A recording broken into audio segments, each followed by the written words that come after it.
Catherine stared at the paper in her hands. Her fingers shook so badly that the words blurred.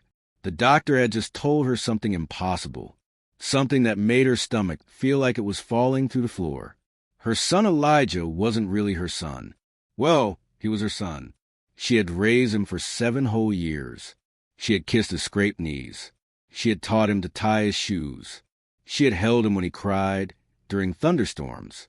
But the baby who came out of her body 7 years ago, that baby went home with someone else. That baby went home with her sister. How? Catherine whispered. How did this happen? But to understand that, we need to go back. Back to the night when everything changed. Back to when Catherine and Anna were the 2 happiest women in the whole world. Catherine and Anna had always been best friends. Not just sisters, best friends.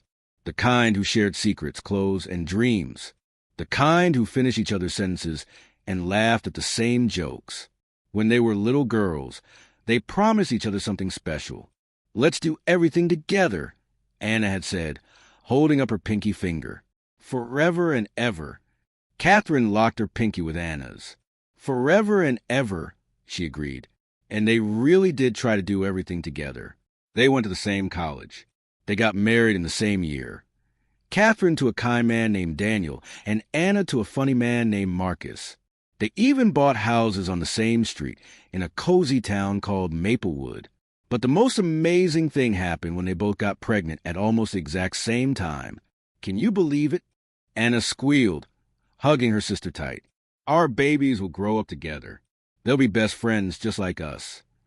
Catherine laughed, tears of joy running down her cheeks. They'll be more than best friends. They'll be like brothers. The sisters spent months planning together. They picked out baby names. They decorated nurseries. They argued about whether blue or green was a better color for baby rooms. I'm naming my baby Elijah, Catherine announced one day over tea. And I'm naming mine Carter, Anna said with a smile. Their due dates were only 2 weeks apart. But babies don't always follow the schedule. On a cold December night, when snow fell thick and heavy outside, Catherine felt the first pain. She grabbed her belly and gasped. Daniel, she called to her husband. It's time. At the exact same moment, across town, Anna felt the exact same thing. Marcus, the baby's coming. What were the chances? Both sisters going into labor on the same night? The roads were covered in ice and snow. Daniel drove carefully to Maplewood Hospital, his hands tight on the steering wheel. Marcus did the same thing, his car sliding a little on the slippery roads. Both sisters arrived at the hospital within minutes of each other. Anna, Catherine called out when she saw her sister in the hallway. Even though she was in pain, she smiled. Catherine, Anna reached for her sister's hand. We're doing this together, just like we always do. But the hospital was not ready for this special night. Maplewood Hospital was small. Most nights, only 1 or 2 babies were born. But tonight was different. Tonight was crazy. The snow had caused accidents. Sick people needed help. And 5 women, 5, were all having babies at the same time. Nurses ran from room to room. Doctors shouted orders. Machines beeped. People cried. The hospital felt like a beehive that someone had shaken up. Catherine was taken to room 204. Anna was taken to room 206, right next door to each other. Don't worry, a tired nurse said. You're in good hands.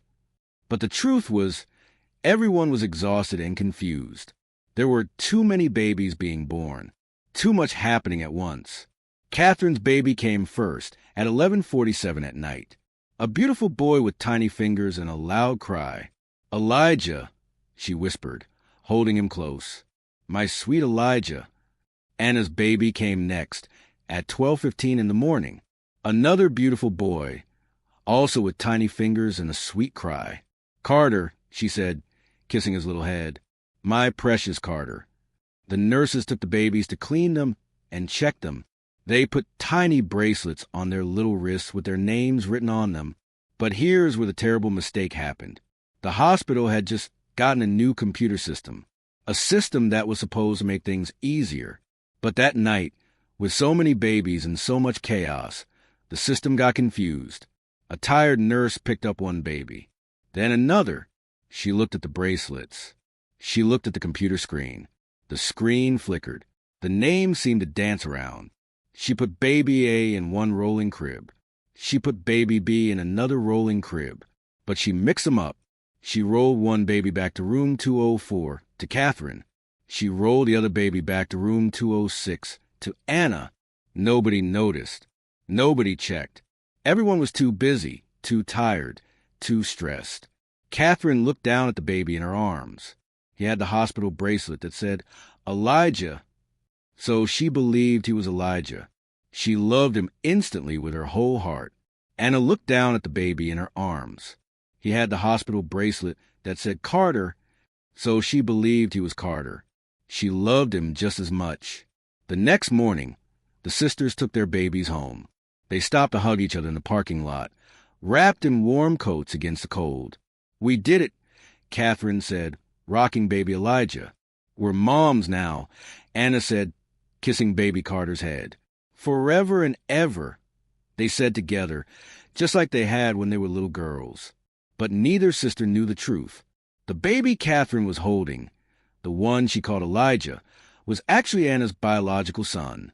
And the baby Anna was holding, the one she called Carter, was actually Catherine's biological son. The babies had been swapped, and nobody knew, not yet. 7 years passed like a wonderful dream. Elijah grew into a curious boy with wild, curly hair and eyes that sparkled when he laughed. He loved asking questions. Why is the sky blue? How do birds fly? What makes thunder so loud? Catherine answered every question with patience, even when she didn't know the answers.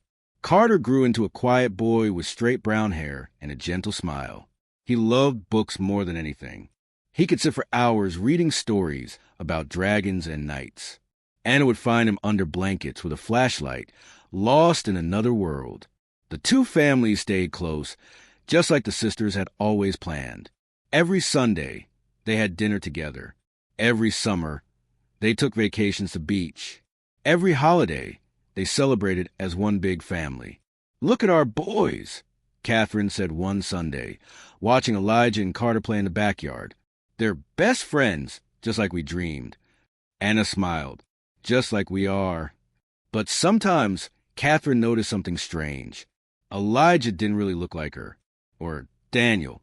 He had different eyes, a different nose, a different way of moving his hands when he talked. He must look like my great-uncle, Catherine told herself. Or maybe Daniel's grandmother. Anna noticed the same thing about Carter. He was so different from her and Marcus. So quiet while they were loud. So careful while they were adventurous. Genetics are funny, Anna said to Marcus one night. Maybe he got these traits from my side of the family. The truth was hiding right in front of them, but they didn't see it. Why would they? No parent would ever think their child wasn't really theirs. Until the blood test. It happened on a normal Tuesday morning. Elijah was 7 years old, getting ready for 2nd grade. Catherine took him to the doctor for a regular checkup. Let's just do some routine blood work, Dr. Martinez said with a kind smile. Nothing to worry about, just making sure everything is healthy. Elijah squeezed Catherine's hand. He didn't like needles. Will it hurt? Just a tiny pinch, Catherine promised. You're so brave. A week later, Dr. Martinez called. His voice sounded strange. Worried. Catherine, I need you to come to my office. Bring Daniel, too. There's something we need to discuss. Catherine's heart started beating fast. Is Elijah sick? Is something wrong? Just come in, Dr. Martinez said quietly. Please. That afternoon, Catherine and Daniel sat in Dr. Martinez's office. The doctor looked uncomfortable. He kept moving papers around on his desk. There's no easy way to say this, he began. Elijah's blood test showed something unusual. His blood type is O positive. Catherine nodded. Okay, is that bad? Not bad, Dr. Martinez said, but impossible. What do you mean? Catherine, you're A positive. Daniel, you're B positive. Two parents with those blood types cannot have a child with O positive blood. It's genetically impossible. The room went silent. Catherine felt like someone had dumped ice water over her head. That can't be right, Daniel said, his voice shaking. Check again. Your machine must be broken. I checked 3 times, Dr. Martinez said gently. I even sent it to a different lab. The results are the same. Catherine couldn't breathe. Her mind was spinning. What are you saying? What does this mean? Dr. Martinez leaned forward. I think we need to do a DNA test, just to be sure. Sometimes there are hospital errors. Babies being mixed up. It's rare, but it happens. No, Catherine whispered. No, no, no. Elijah is my son. I held him. I brought him home. I've raised him for 7 years. I know this is devastating, Dr. Martinez said, but we need to know the truth. Catherine wanted to run. She wanted to grab Elijah and hide somewhere far away where nobody could tell her scary things about blood types and DNA. But Daniel held her hand. We have to know, he said quietly. For Elijah's sake, we have to know. That night, Catherine couldn't sleep. She lay in bed, staring at the ceiling, her mind racing. She thought about calling Anna.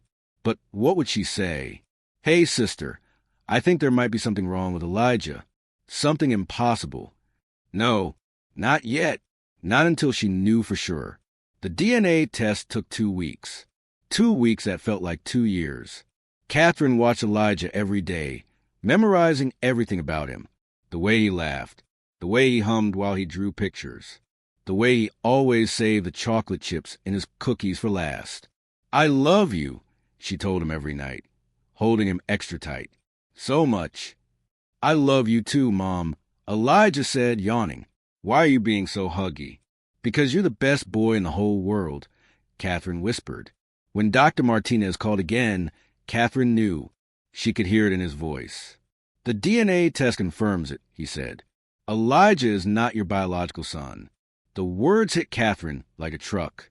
The room spun. She had to sit down before she fell down.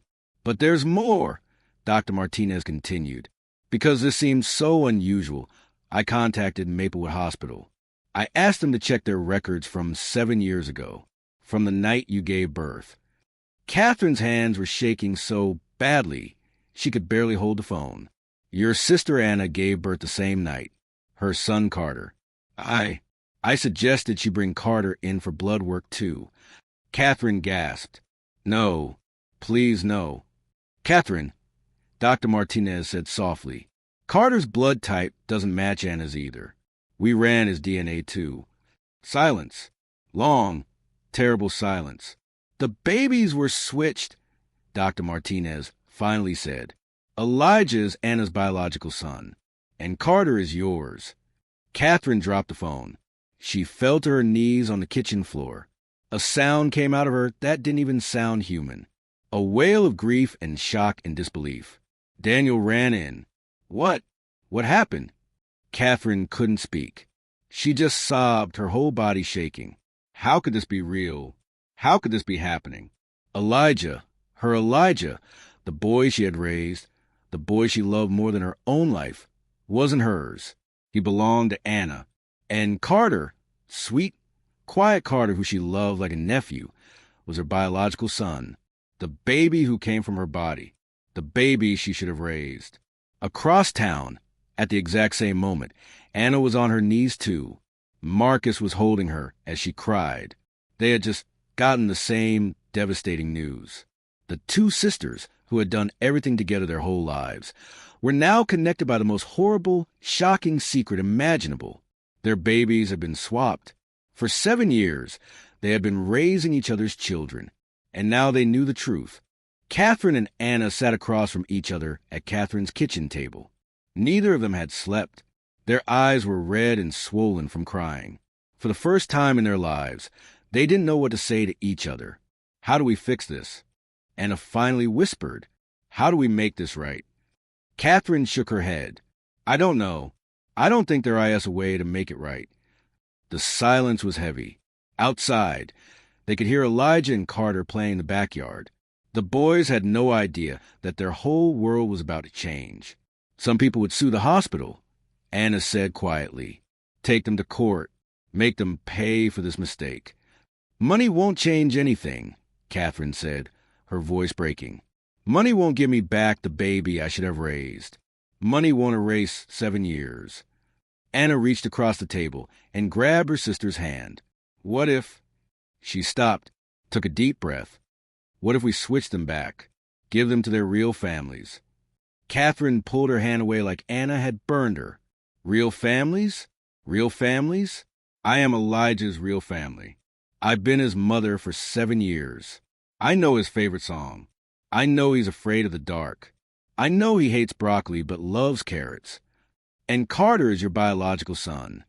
Anna said, tears streaming down her face. Don't you want to raise your own child? Yeah, I asked my own child. Catherine shouted. Then softer, Elijah is my child. Biology doesn't change that. Anna covered her face with her hands. But Carter came from me, my body, and I've been loving someone else's baby while my real baby was right next door. They both cried, great big sobs that shook their shoulders. They cried for the babies they didn't get to raise. They cried for confusion and pain. They cried because there was no good answer. That night, Catherine lay in bed with Daniel. What would you do, she asked him, if you had to choose? Daniel was quiet for a long time. I think, he finally said, that Elijah's our son, not because of DNA, but because we chose him every single day for 7 years. We chose to love him, to raise him, to be his parents. But what about my biological son? What about Carter? We love Carter too, Daniel said. We always have. But Anna and Marcus have been his parents. They've been choosing him every day. Catherine thought about this. It made sense, but it also made her heart hurt. The next day, both families met with a family therapist named Dr. Kim. She had kind eyes and a calm voice. This is one of the hardest situations a family can face, Dr. Kim said. But you have something important. You have love, and you have each other. But what do we do? Marcus asked. His voice was desperate. Do we trade the boys like they're toys? How do we explain this to them? Dr. Kim leaned forward. Here's what I know. Those boys love their parents. Elijah loves Catherine and Daniel. Carter loves Anna and Marcus. That love is real. It matters. It's not a mistake. But the hospital made a mistake, Anna said. Yes, Dr. Kim agreed. The hospital made a terrible mistake. But love is never a mistake. Your boys are loved. That's what matters most. Catherine felt something shift inside her chest. Dr. Kim was right. Elijah was loved. He had been loved every single day of his life. So we don't switch them? Catherine asked. I'm not saying that, Dr. Kim said gently. I'm saying there are many ways to be a family. You don't have to choose between biology and love. You can choose both. Over the next few weeks, Catherine and Anna talked every day. They cried. They argued. They hugged. They made plans. Finally, they agreed on something. The boys needed to know the truth, but carefully, gently, with lots of love. One Saturday afternoon, both families gathered in Catherine's living room. Elijah and Carter sat on the couch, confused about why everyone looked so serious. Boys, Catherine began, her voice shaking. We need to tell you something. Something very surprising. Are we moving? Elijah asked, worried. No, sweetie, nothing like that. Catherine took a deep breath. Do you remember when you were born? At the hospital. Both boys nodded. Anna continued. Something happened that night. The hospital was very busy. There were lots of babies being born. And the nurses made a mistake. Carter's eyes got wide. What kind of mistake? They mixed up 2 babies, Anna said softly. They gave one baby to the wrong family, and another baby to another wrong family. Elijah and Carter looked at each other, then back at their parents. You were those babies, Daniel said gently. Elijah, you were born from Aunt Anna, and Carter, you were born from Aunt Catherine. The room went completely silent. You could hear the clock ticking on the wall. Elijah's face scrunched up. But you're my mom. He looked at Catherine with tears in his eyes. I am your mom, Catherine said quickly, pulling him into her arms. "I will always be your mom. That will never change. But Aunt Anna is my birth mom." Elijah's voice was so small. "Yes," Anna said, her own tears falling. "But that doesn't change anything about how much your mom and dad love you." Carter was quiet. He was always quiet when he was thinking hard. Finally, he said, "So I have two moms and two dads." The adults looked at each other. They hadn't thought about it that way. "Yes," Marcus said slowly. "I guess you do. You have the parents who raised you, and the parents who made you." "That's kind of cool," Carter said. Everyone laughed. Leave it to Carter to find something good in this mess. The families made a new plan, a plan that nobody had thought of before. They decided not to switch the boys. Elijah would stay with Catherine and Daniel. Carter would stay with Anna and Marcus. That was their home. But they also decided to blend their families even more than before. Twice a week, Elijah spent special time with Anna and Marcus, his biological parents. They taught him things, played with him, got to know him in a new way. Twice a week, Carter spent special time with Catherine and Daniel, his biological parents. They read books together, built things, created new memories. The boys still had sleepovers, still played together. But now they understood they were connected in an even more special way. "We're not cousins," Elijah announced one day. "We're brothers, like real brothers. We shared moms." Carter grinned. "Yeah, we're like superheroes with extra parents." As months passed, something beautiful happened. Elijah discovered he loved playing chess with Marcus. Marcus taught him strategy and patience. Carter discovered he loved building things with Daniel. Daniel taught him how to use tools and fix broken things. Anna got to see parts of herself in Elijah, his curiosity, his energy, his love of questions. Catherine got to see parts of herself in Carter, his quietness, his love of reading, his careful way of thinking. The boys bloomed. They had 4 parents who loved them, 4 parents who showed up to their school plays, 4 parents who cheered at their soccer games. "You know what?" Catherine said to Anna one evening. They were watching all 4 of their boys, including Daniel and Marcus, playing soccer in the backyard. "What?" Anna asked. "I'm glad I raised Elijah, even though he's biologically yours. I'm glad I got to be his mom for these 7 years." Anna squeezed her sister's hand. "And I'm glad I raised Carter, even though he's biologically yours. He taught me so much about patience and quiet strength." "Do you think," Catherine hesitated, "do you think everything happened for a reason?" Anna thought about it. Maybe, or maybe sometimes terrible mistakes happen, and it's up to us to turn them into something beautiful. The hospital eventually apologized. They changed their systems. They made sure this could never happen again. The families could have been angry. They could have sued. They could have made the hospital pay. But they didn't, because anger wouldn't give them back those 7 years. It wouldn't change anything. Instead, they chose forgiveness. They chose love. They chose each other. If this story touched your heart, please like, share, and subscribe. Stories like this remind us that family isn't just about blood.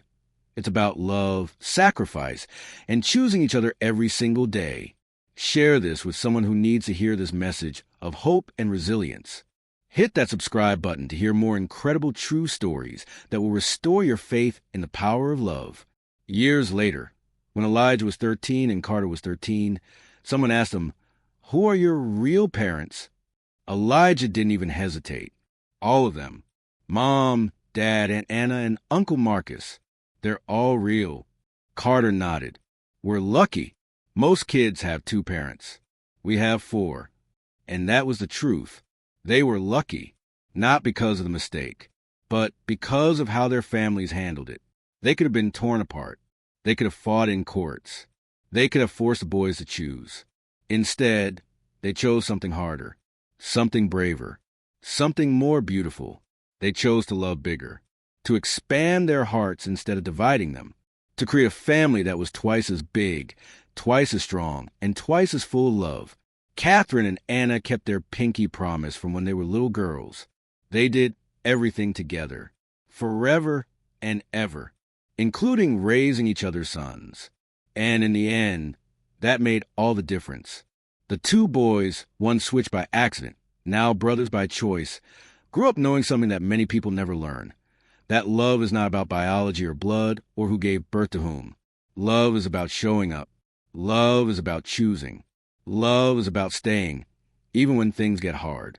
Love is about four parents looking at two boys and saying, "You are OURS, all of ours, and nothing will ever change that." That's what family really means. Don't forget to like this story if it moved you. Share it with family and friends who need to hear this message. And subscribe for more heartwarming, true stories about courage, family, and the incredible power of human love. Drop a comment below telling us, what does family mean to you?